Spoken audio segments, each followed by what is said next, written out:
වගා කටයුතු වලදී විවිධ කාර්යයන් සඳහා ශාක හෝමෝන ඵලදායීන් ලෙස යොදාගත හැකිය.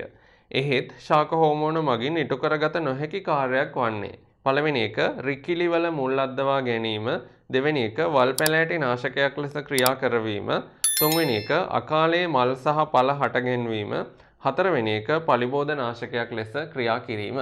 සාකච්ඡාවට කලින් කියන්න ඕන දෙයක් තමයි දැනට සාමාන්‍ය පෙළ විෂය නිර්දේශයේ ශාක හෝමෝන ගැන කතා කරන්නේ නැහැ. නමුත් අපි ශාක හෝමෝන ශාක වර්ධක ද්‍රව්‍ය කියන මාතෘකාව යටතේ ඉගෙන ගන්නවා 9 පන්තියේදී.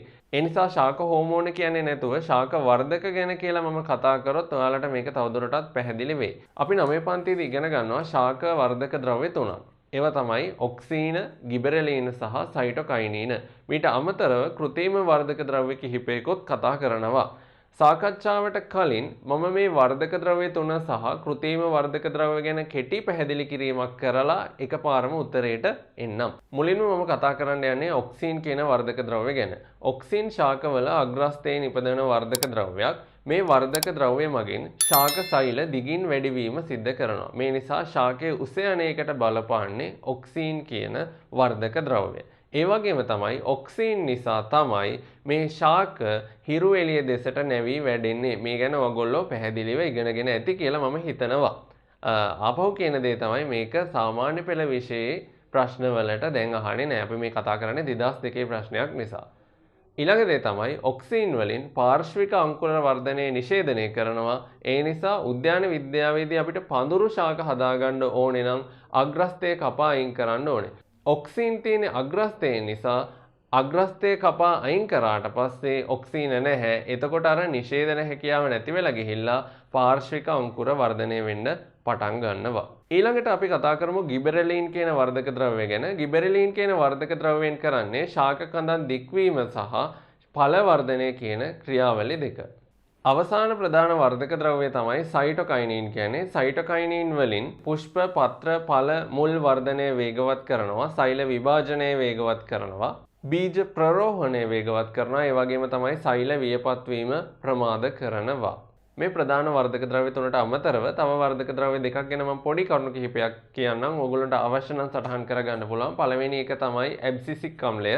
මේක ජලහිඟයකදී ශාකපත්‍රවල පුටිකා වැසීමට උපකාරී වන වර්ධක ද්‍රව්‍යයක්. ඒ වගේම එතීන් කියලා වර්ධක ද්‍රව්‍යයක් තියෙනවා. ඒ එතීන් කියන වර්ධක ද්‍රව්‍යයෙන් කරන්නේ ඵල ඉදීම වේගවත් කරන එක. දැන් අපි කතා කරමු කෘත්‍රිම වර්ධක ද්‍රව්‍ය ගැන. මම මෙතනදී ඔයාලට කෘත්‍රිම වර්ධක ද්‍රව්‍ය වගුවක් ඉදිරිපත් කරන්නම්. එතකොට මේ වගුව දිහා බලලා ඔයාලට අවශ්‍ය කරුණු සටහන් කරගන්න හෝ මේ ප්‍රශ්නෙට අදාළ කොටස් වලට යන්න අවශ්‍ය වෙන කරුණු මෙතන වගුවෙන් බලා ගන්න පුළුවන්. වගුවේ ඔයාලට මුලින්ම පේනවා ඇති 2,4 DPA එහෙම නැත්නම් ඩයික්ලෝරෝෆීනොක්සි ඇසිටික් ඇසිඩ් සහ 2,4,5 TPA කියන කෘත්‍රිම වර්ධක ද්‍රව්‍ය දෙක.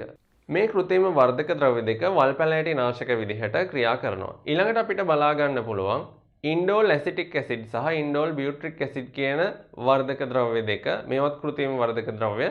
ඒවා පාවිච්චි කරන්නේ අතු කැබලි මුල් අද්දවා ගැනීමට. ඊළඟට තියෙනවා නැප්තලින් ඇසිටික් ඇසිඩ් එහෙම නැත්නම් NAA කියලා කෙටියෙන් හඳුන්වන්න පුළුවන්. මේ හැම නමකම ඔයාලට බලා ගන්න පුළුවන් කෙටියෙන් හඳුන්වන නමක්. එතකොට 9 වසර කෙනෙක් මේ වීඩියෝ එක බලනවා නම් කියන්නේ ඔයාලට මේ කෙටි යෙදුම මතක තියාගත්තා නම් ඇති. මේක අමාරුවෙන් පාඩම් කරන්න යන්න එපා.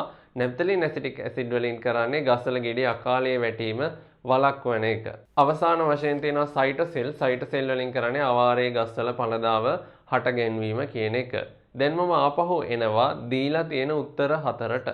පළවෙනි එක තියෙනවා රිකිලිවල මුල් අද්දවා ගැනීම. මේක කෘත්‍රිම වර්ධක ද්‍රව්‍ය වලින් කරගන්න පුළුවන් දෙයක්. වල් පැලෑටි නාශකයක් ලෙස ක්‍රියා කිරීම වගුවෙත් ඔයාලා දැක්කා. ඊළඟට අකාලයේ මල් හා ඵල හට ගැන්වීම කියන එකත් අපිට කරන්න පුළුවන් දෙයක් වර්ධක ද්‍රව්‍ය පාවිච්චි කරලා. පලිබෝධ නාශකයක් ලෙස ක්‍රියා කිරීම ශාක වර්ධක ද්‍රව්‍යයක් පලිබෝධ නාශකයක් විදිහට ක්‍රියා කරවන්න බැහැ. මොකද මේවා ශාක වලට බලපාන ද්‍රව්‍ය නිසා.